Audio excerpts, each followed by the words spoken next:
there will be certain injustices that will happen to you. Basically, bad calls, or really odd situations that go against you. And that's part of competition, and you do need to fight back in those situations. So, say an opponent makes a very bad call, a very bad line call. You have to question that. You just can't let that one go. You have to ask your opponent, are you sure about that? Or, some cases you're going to have to make a statement saying that that's a bad call. And obviously, you want to call an umpire, right? But even so, sometimes umpires really make bad calls too. So I remember there was a tournament where I made a call, it was definitely out, but the umpire overruled my call and said that was in. And I thought that was a big time injustice. Very bad call, very bad call. And that went against me. And it's how you react to these bad calls, right? So, what are you going to do after a bad call? Are you just going to ignore it, maybe let it go, just going to take it? You have to let the umpire or your opponent know that you're going to fight back. And these things should not be acceptable.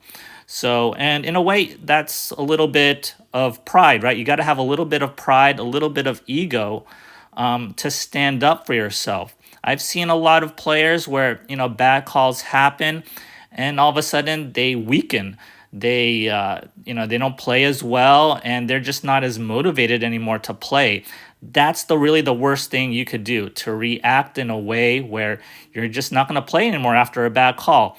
And that's why you have to fight. And when you see these professionals argue with umpires, maybe it can get a little overboard, but in a way they have to stand up for yourself, because you're the only one that's playing. So a coach can't stand up for yourself. Spectators can't stand up for you. Family can't stand up for you. On a one-on-one singles match, you're the only one that's there, and you have to stand up for yourself. So that's why they argue with the umpires. When there's a bad call, you have to do that.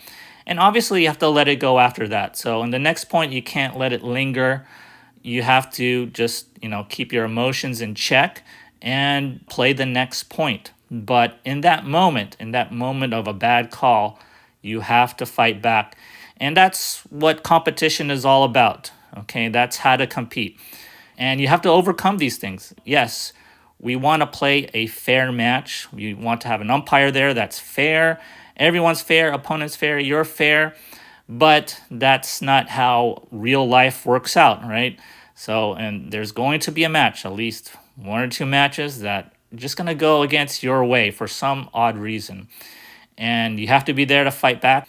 Take a little pride in your work, in your effort, and obviously don't go overboard. You don't want to throw your racket against the umpire like what Zverev did one time. No racket abuse, but definitely argue, fight for those calls. Don't accept bad calls or any type of injustice. And that's the way to compete. And that's just being a competitor. If you enjoyed this video, kindly do me a favor and hit that like and subscribe button. As always, thanks for watching, and I'll see you next time.